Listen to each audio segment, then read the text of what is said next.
Hello and welcome back to Pillars of Eternity. Yeah? I'm wondering why I don't have my module active.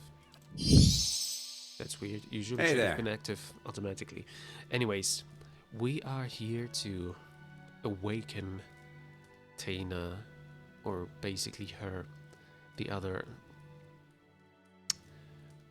soul inside of her, which is going to be violent, and I'm really sorry, but I didn't find any other dwarf in this village that could help me out with this. I hope that the people won't hate me afterwards. Got to speak up? My hearing ain't what it was. Awaken, Zenov, and remember your battle in the feast hall. A tremor passes through Taina's face, and then her rumpled skin goes slack. After a racking cough, she blinks like someone slowly coming to consciousness. That name. It carries memories of death, war, fury, the taste of blood. What do you want with it? Her eyes have grown unusually clear. Look out. It don't take a nose to smell the trouble on this one. I need to enter Durgan's battery. What trickery is this, stranger? You think a Pargrin would so easily betray her own people? Her hands clench and unclench around an imaginary weapon. Zenov's essence stirs with the same battle-ready furor you sensed in her memory from Durgan's battery. She's dangerous. Beneath Zenov, Taina's overwhelmed consciousness struggles. You'd never betray Durgan's battery. Your loyalty is plain to see. You speak like one who knows me. If her fury abates and confusion seeps into its place, you test its contours for purchase. Then you're not one of Zoltan's visiting merchants or Exandru's foreign zealots. You're one of us. Even as Zenov speaks through the old woman, you feel Taina's consciousness recover and steady itself. I haven't been inside Durgan's battery, that's why I need your help. Suspicion is plain on her face, but a chant bursts from her lips, seemingly of its own accord. Hammers of Durgan, ring loud. May the anvil's deep music resound. Walls of the battery, safeguard our works from marauder and wilder alike. Abidun's faithful travail by the forge and the fires that brighten the ore. She takes a deep breath, and her eyelids droops. Inside the old woman's body, the personalities and memories of Zenov and Taina vie for dominance. Zenov is wresting full control from Taina. You feel the old woman's personality nearly smothered beneath Zenov's intensity. Taina fades with every passing second, but it may still be possible to pull her to the surface. Push Taina's essence down, allowing Zenov to fully emerge. I'm sorry. This is a really bad thing that we're doing right now, because that old woman is going to be cast out of her own body, and I don't have resolve or constitution to say anything. This is going to be problematic with the people from this village. But I don't see any other way here. I didn't find another dwarf that I could do this to. There are not so many other dwarves. Okay, push Tina's essence down, allowing Zenov to fully emerge. Zenov seizes control with the ferocity that jostles Taina's frail limbs. She looks up at you, and her furious gaze is one of a woman still lost in violent, distant memories. It's too much for Taina's dying consciousness. It shrivels and vanishes as Zenov, now in full control of Taina's body, attacks. Are you fucking kidding me? You attack me? Is this really necessary now? Right here.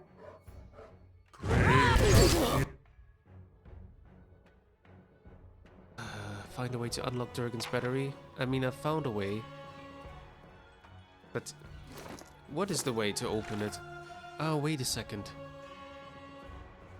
I'm stupid. I'm so stupid. What she said was already the way to open it. So I didn't have to I have to load. Sorry. I didn't have to do this. Okay. Got to speak up? Because basically when I do That this... Okay, and this time he is speaking. What trickery is this, stranger? You speak like... Then you're not one of Zol... So, Hammers of this is Durgan, basically what I need to know, and then do nothing. Okay, I couldn't have changed it, because my constitution and my resolve are never good enough for this. I would have to respec it into it. Well, We'll have to take care of this then. Well, I at Right least here. try to redo this. No, I'm really sorry. Recluse of the White March. That was a note or what? The Recluse of the White March. They'll probably not be happy about this, that I killed that old woman here. Kano has a level up. We keep it for lore. 7 men onto the deck they went. Allies in the area of effect gain a bonus to freeze and shock damage reductions and a bonus to defense against prone afflictions. The dragon thrashed, the dragon wailed. Generates a hazard field causing burn and slash damage to enemies in the area of effect. The Silver Knight's shields broke both arrow and blade. Increases the deflection of allies in the area of effect. Let's go for that. Just have to Following your lead. change his... Yeah, this is a modal. Edit chance, March of the Kamoa. Can I add the new phrase there? Yes, for deflection. However, maybe somewhere a bit earlier. Let me completely remove everything currently. Then this, then increase the duration of defense, burning effect on all ally weapons. That's probably what I need first. Then this, faster, and then deflection, I guess. Alright. Chance 1.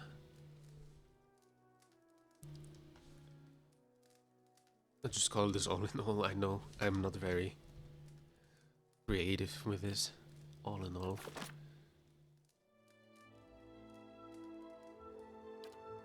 Okay. Yeah? Just have it activated. I'm gonna go and tell the leader about this because I'm an honest man and I don't want them to think I did it just out of ruthlessness. You've been busy since we last spoke. I want to thank you for what you've been doing for Stalwart. Okay, I can't tell her about this. I hope that's not going to come back to me.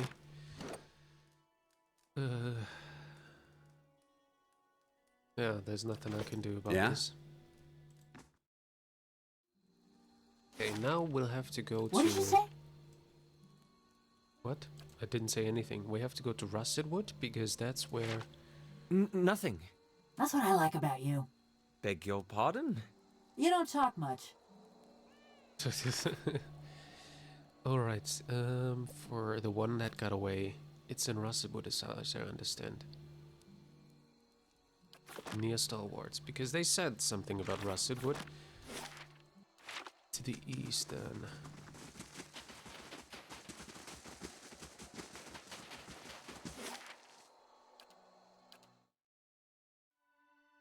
Hireling payday, alright. That's fine, we have the money. Somewhere here, Woodcutter's Grove. Hey there. Okay. I'll keep an eye out. It must be the Woodcutter's Grove. Where else would it be?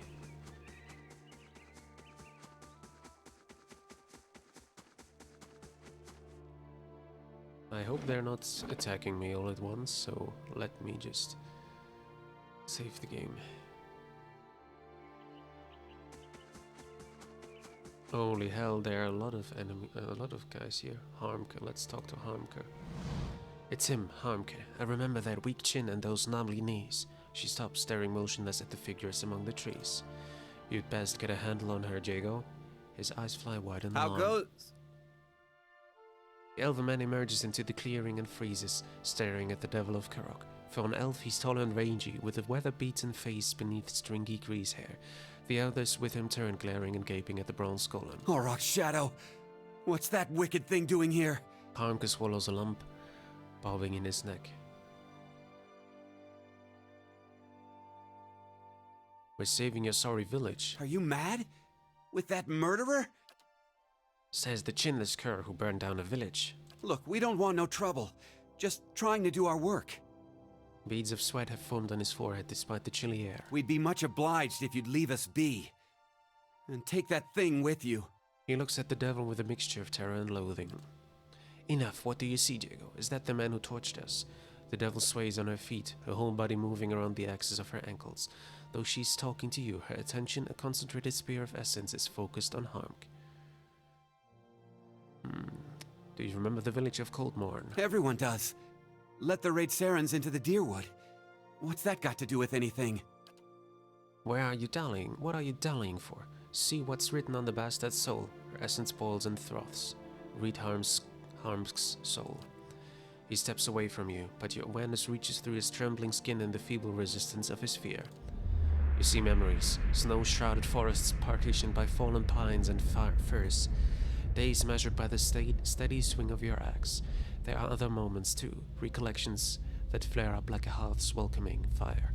They are children, spry and lanky like you, but still full of the rowdy energy of youth. Together you scatter winter bloom, petals on a grave. You reach deeper into Harmke's soul. Years roll back. A torch in your left hand bathes your face and shoulder in heat. All around you are other men and women holding other torches, and the mountain air is acrid with the stench of smoke and sweat. Rage billows off of the others. It's been a fever in your blood for days now, exhausting you and invigorating you in equal measure. You're at the edge of that town, Coldmorn. It's hours yet before dawn, but the commotion has started to awaken the village. Candlelight ignites behind frost-crusted windows, and haunted faces peer out of you through the glass. You begin to doubt yourself. Just then a door slams. A villager comes racing through the streets, kicking up snow. With his stark white face and pale hair, he looks almost like a ghost. The line of torchbearers ripples as he gets closer. He picks up speed, but nobody moves toward him. You imagine him breaking through the row, shattering your ranks like the bad dream that brought you all here. You imagine waking up in your bed, the heat from your torch nothing more than the warmth of your wife sleeping next to you. Instead, the villager reaches the row of torchbearers a stone's throw away from you. A woman advances from the line and buries her dagger in his neck. The rest of you fellows shout. Rage, memory, and bloodthirsty triumph boil up in you. You all came with a purpose. You came to bring justice to the traitors of Coldmorn. The next few hours are painted in colors more vivid than life. You put your torch to anything that stands and your sword to anyone who runs. It is as if Magrin herself whispers in your ear and guides your hand. Exhaustion has almost cooled your rage when you spy a house at the edge of town. One of the only buildings that hasn't already burned. It's flanked by knotty spruce trees, and the door is painted yellow. Yellow, the bloom of sunrise, the hue of your son's hair, the color of cowardice. Just then, someone barrels into you from behind. It's a man, someone you remember from the journey to Coldmorn. Though you can't recall his name, he snarls at you, mad with this indiscriminate rage, and it occurs to you that he's mistaken you for one of the villagers. You smash the window and hurl your torch inside. The other man has turned away. You think you hear a child shriek within the house, but it's impossible to tell above the roar of the riot. Harmke shivers as you pull away from his memory. His eyes are wide with guilt and fear. So he was there, and it was him, and it was his cowardice that made him do that. He didn't want to, but he was a coward. Spit it out, Diego. What did you see? Her feet are rooted in the snow, but her limbs jerk and jangle. It's not that simple. Don't give me that greasy horse shit. You looked into the squalid dregs of his soul. Tell me what you saw. She steps towards you, stranglingly clumsy. Heat patterns streak and flare across her body. The snow melts around her feet. You burn down your house. She stares at Harmke. You hear only a whirring mechanism in her throat, but Harmke leans closer. What did you say? His mouth quivers. What did it feel like? The torch in your hand, the blade you carried, what did they feel like? A wild, inhuman scream echoes out of the bizarre machinery of her throat. It drops Harmke and his companions to their knees, where they cry out in terror. Gears squeal and crank as she rushes at him. I didn't want to lie at her. I thought I could persuade her. Well, this is going to be a massacre. I don't think they'll be able to control themselves. I don't think we'll be able to, I don't think there'll be much of a fight because, well, we're just too strong for them. Hey there. Who's my horse? My horse. I said my horse. I meant my. Who's my bear attacking? Because I have to attack the same one.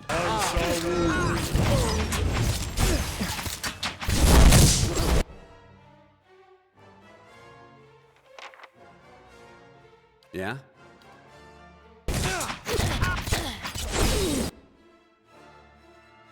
Okay, only that one left, yeah. Okay, not that. There was this one still, but it's well. Mm-hmm. Ah, damn it. I didn't want to kill them, but what am I supposed to do? I didn't want to lie to her. I wanted to tell her the truth and explain to her what happened, but Hey the there. game didn't allow me. Almost 15 years I've been looking for him. She stares ahead as you approach, the ink-black marbles of her eyes fixed on some distant point. Her essence swells and swirls in the throes of contemplation. All that fretting and wondering. And the deed's over in less time than it takes to tell.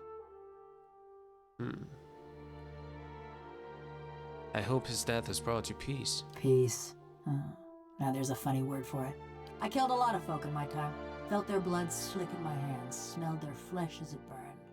She holds her hands in front of herself as they twitch in spasm. And I always used to imagine what it would be like to have Harmke under my knife. Feeling his breath come hard and fast. Smelling the fear ooze out of him. And? Couldn't feel a thing. His fading pulse weren't no more than a patter of rain to me. She shrugs, letting her arms clutch to her sides. Trust me, he's definitely dead. I know. But I wanted to feel it, you understand? She reaches toward you with sudden desperate intensity. This body, it weren't made for feeling. Gouging my fingers into Harmke's wasting flesh, his screams just buzzing in my skull. She flexes and unflexes her fingers in a few lightning-quick motions. All it did was remind me Of what? that this is a madman's fever dream. Like a prison, but no, 'cause in a prison, you lay your head down and you feel the straw soft beneath you. Your flesh prickling in the cold, black bread crumbling on your tongue. She turns her arms in front of her, examining the scrollwork on the backs of her hands with horror and wonder.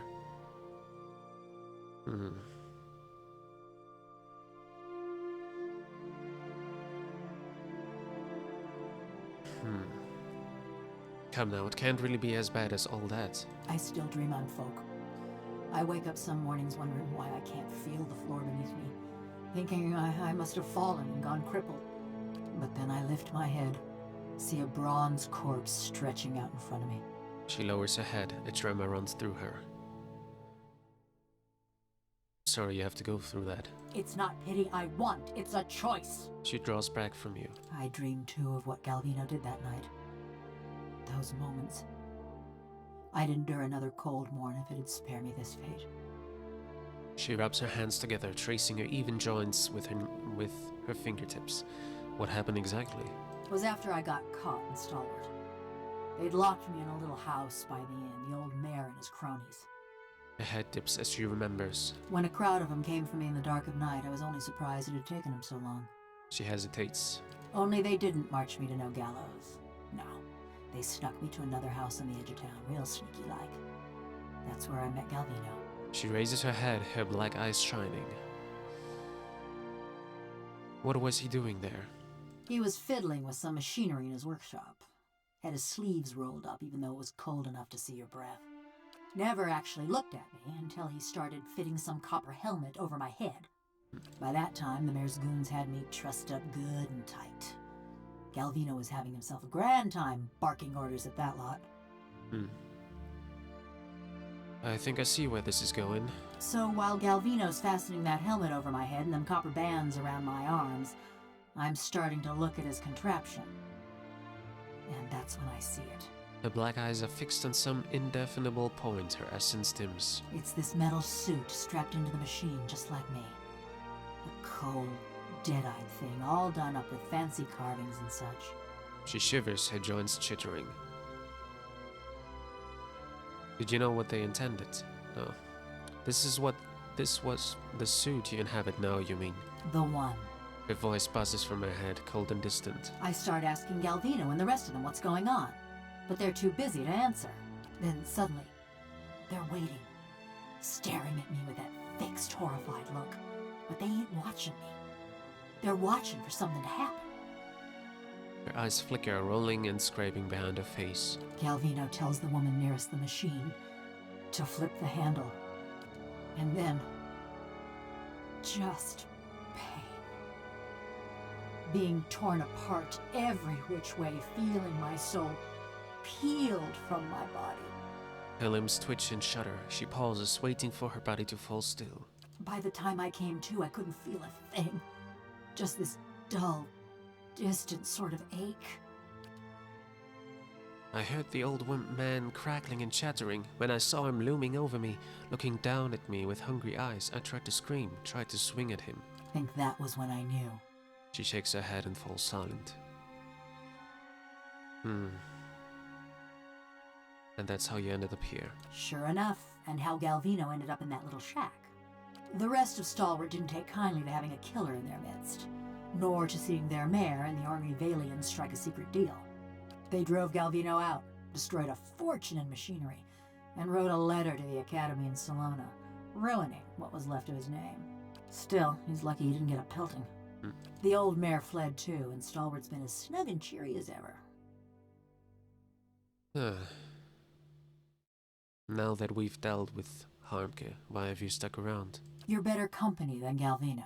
She says it in an offhand, teasing fashion, and she looks away from you, fidgeting with a rivet. Been a while since I were out in the world. Guess I'm keen on seeing more of it. Even if I'm stuck with a bleeding heart. Anyways, I've been wondering about that fortress. She looks away again, flexing her wrist joint. You're acting unusually coy. She's quite fixated on her squeaking joint. Near everyone thinks it'll have just the thing they need. She ticks a list off on her clicking fingers. Those villagers wanted to fix up their brook downtown. Galvino always thought it carried some great secret of Animanson.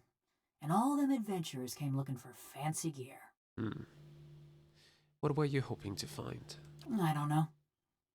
Something to help me feel. Or forget. Effigy's eyes, maybe just something new. Tips of her metal fingers clack together. I just figured, with those dwarves being expert smiths and all, maybe they had something to unmake me. Put me back into my body. I don't think you'd be bad in your body, because your body is 13 years without any consciousness. It will probably be already underground, or, yeah, it has rotten away. Yeah. At best, you'd be a vampire. Come to think of it, that might suit you. You got a real knack for finding the upside. I wanted to ask you about something. Okay, there's nothing there. Okay, we'll find out if we can help you. That's all. Well... Yeah? Vampires are not so bad in this world. They can still be nice, I guess. I mean... Sure. When by nice, I mean... They don't have to be blood-sucking killers. I mean, she's a killer, and she can become a blood-sucking killer if we make that, but if she stays with us, maybe we can make her a better person. Yeah, I've heard that before. I can fix her, I promise. I don't know. We'll have to wait and see. Durgan's Battery. Travel to Twin Elms, but I want to go back to... It was a task, right? We have to go back to him. Return to Galvino, right? Let's go back to Galvino. Wanted to check if we have a reputation in Stalwart Village. Yeah, we're still a hero. Apparently they did not they don't know that we killed that old woman and their this guy and his people there at the wooding lodge, or what it's called. Because we're still a moderately good hero. Maybe we're even a champion after before. I don't know. Let's go to Galvino. Oh, wait a second. What do we have here? Oh. I didn't see that. A wreath of ashes. In the Vanian Republic of Palmenia, a military graveyard has been struck by vandals that burn tributes left for the dead. Though troubling to the Duchess, she has few local resources to deal with the problem. As the Republic will soon be celebrating the 50th anniversary of the Battle of Lagone Pirella, the Duchess would like to have the mystery solved quickly and quietly. Well, Valiant Republic, we gotta send her, of course. She's Valiant. Obviously, that makes best for her. Yeah, let's go down and talk to Galvino again before we enter. Actually, maybe I should go back. No, actually, I still have the bonuses, right? From the... Yes. Do you have the bonus? Yeah, okay, we're good. We should be fine in going into Durgan's Battery like this. Don't need to go back to the village and sleep again.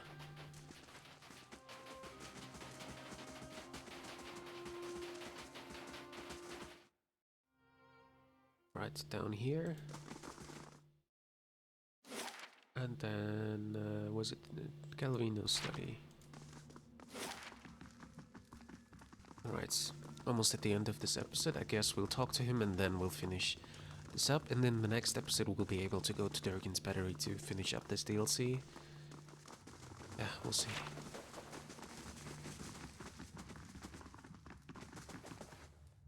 The devil has not scorched you yet, eh? Perfetto. I have news about Grind. Yes? Does the sniveling cur hide in his home? Or has he been exiled to a place even more frigid and foul? He claps his hands together in the excitement. I learned that he murdered his sister. Diverus! The man is even more of a wretch than I thought. His face glows with macabre delight. What of him now? Surely the villagers string him up with his own fishing line. He's leaving town with his tail tucked between his legs. Perfetto! Oh, I only wish I could have seen it. His broad smile exposes rows of yellowing teeth. I will open a good wine tonight. As for you, take this. 2 times potion of major endurance added to the inventory, and we got some experience. Farewell. How much until we reach the next one? Yeah, it's still a bit off. Alright, let's go. Wreath of Ashes completed. Oh, that was fast. I thought it would take longer. With the blessing of the Duchess of Palmenia, Pelagina began an earnest investigation of the vandalism at the military graveyard. After a large amount of digging, some literal, some figurative, Pelagina was able to track down the solitary culprits, the grandson of a soldier who was executed for cowardice in the Battle of Lagone Pirella. According to the young man, his grandfather was slandered, and the execution was not just. The Duchess and Palmenia's Songrata Ducala reviewed the man's evidence and decided to restore his grandfather's dignity by inscribing his name on Lagone Pirella's memorial. However, the young man was still guilty of violating a long list of Palmenian laws and customs. The Duchess exiled him from the island for life. Alright, and we got Remembrance Ashes. Friendly target. Revive with 300 endurance, minus 50 endurance after 15 seconds. Interesting. Alright, let's go to Dragon's Battery then. Although, like I said, we're gonna do this in the next episode, so... Thank you for watching, and I hope to see you there in the next episode of Pillars of Eternity. Until then, bye-bye.